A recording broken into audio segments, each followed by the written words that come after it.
Многу е тешко да памтиш ситуации што се десиле, имиња и фази 3 години подоцна од болничко лекување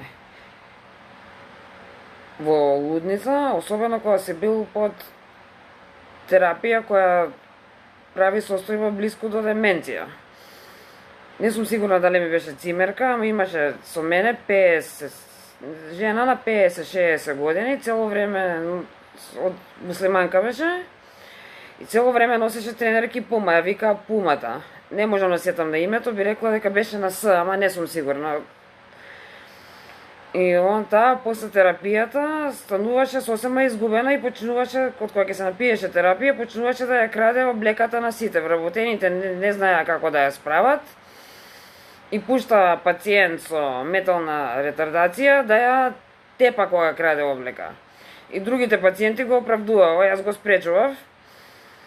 Еднаш кога се деси, силувачот, јас го викам силувач, дека имаше сексуални односи со жени кои се сериозно седатирани и со лице со ментална ретардација, кој не е способно да одлучува само со себе. Продојде ке мене у соба да ми земе храна и ми ја повлече Пумата.